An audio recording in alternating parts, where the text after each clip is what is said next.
Hello, this video is what I think about the nervous system, the brain and the heart.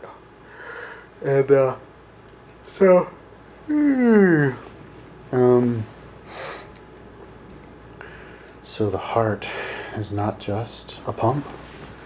It is, if you take a dead person apart and you look at their heart, supposedly you can see a whole bunch of nerves coming out of that thing. You can see, I think it's like 70,000 of them. So, how can a heart be only a pump if it's got all those nerves? You don't need all those nerves to tell the heart to keep pumping. Now, the heart is a pump, and something has to tell the heart to keep pumping. So what does tell the heart to keep pumping? Is it the brain? I think it is God. It is our higher self. Continually feeds the heart and pumps the heart. I'm thinking that it's the earth, the pulsations of the earth that keep the heart pumping. Because the heart pulsates as well, just like our bodies do. The heart pulsates, or the earth pulsates 7.8. Right now, I think 8.3 times a second.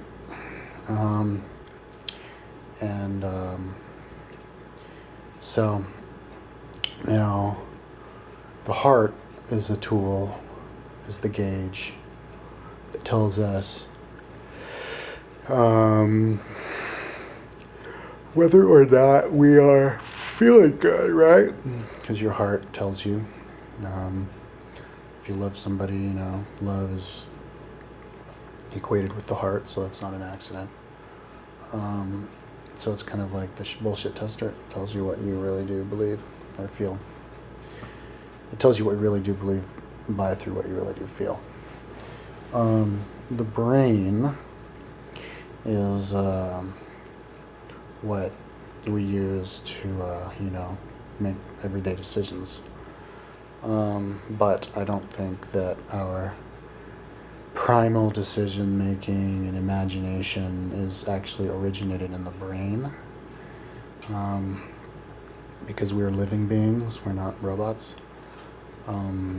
What actually creates the thoughts and everything is actually our soul, which lives on another dimension, another realm. And,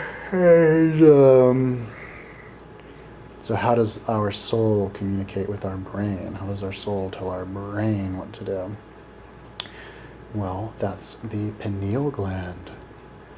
If you open up the brain and look at the pineal gland, there is a gland right at the top of your head, right here, crown chakra, and there's an eyeball, just like an eye right here.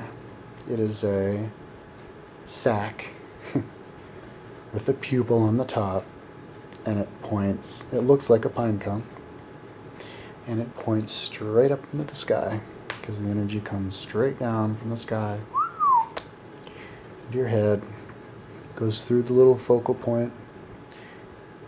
The light gets scattered about into a prism, because this little eyeball is filled with water, just like these eyes are, and recepted through the pineal gland. And then the pineal gland tells the brain what to do. Now, if you want to have a healthy pineal gland, you definitely want to have a healthy body, a clean body, a non-toxic body. Because if you ingest too many toxins and heavy metals, they sometimes will find their way, or they can find their way into the pineal gland and murky up that water and make it difficult for that energy to go through, and then you can have a harder time getting messages from your higher self, from your soul. And so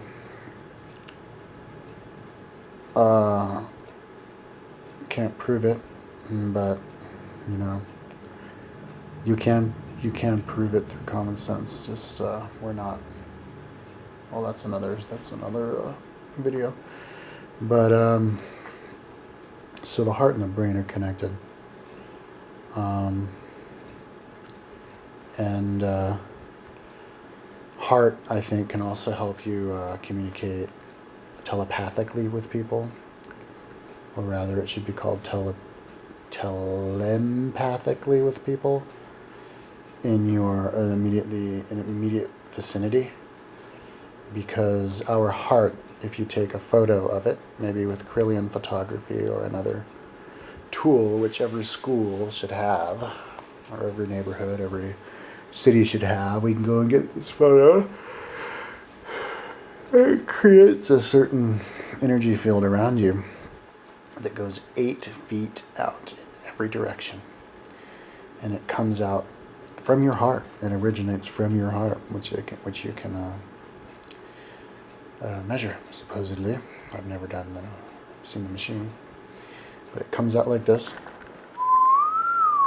Comes around and comes back in. Just like a donut. Just like a toroid. Just like the electromagnetic energy grid of the whole planet. I don't know if you know, but the whole planet, if this is the planet, out the top you're going to have electromagnetic energy coming out and then back in. That's why we have Aurora Borealis up north, because you look at Aurora Borealis. It's these lights, all these different lights coming in and out from the North Pole, in the electromagnetic realm. And that's why they're always only north or south. So our body's like that too. Our bodies would have an Aurora Borealis up here, if you were to have one, or to see one. So if you're within 8 feet of somebody, you can actually feel their emotions. I have not done tests and exams like that, but it would be fun to try. But I have felt energy from people, good and bad, we all have.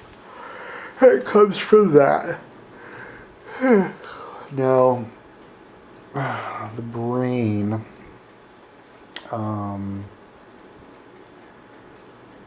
is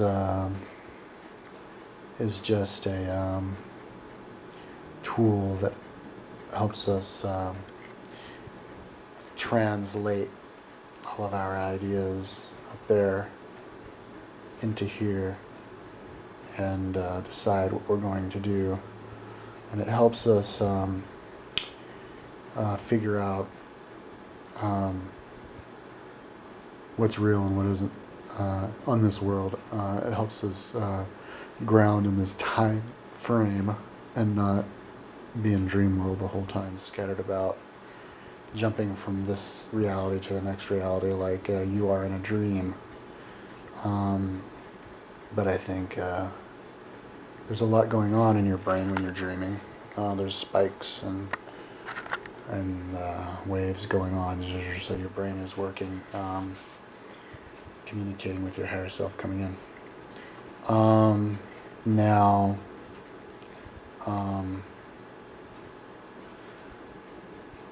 there are certain drugs that can help you communicate with the higher realm and see these visions in your head and kind of get out of the world that you're in now. And that is DMT. DMT is naturally created by the pineal gland, as well as melatonin and serotonin. So if you take those other drugs, that will help you. Melatonin and serotonin help you imagine. And if you take DMT, that'll way help you. I've taken DMT before, and I had it's the second most visually hallucinating drug I've ever taken. I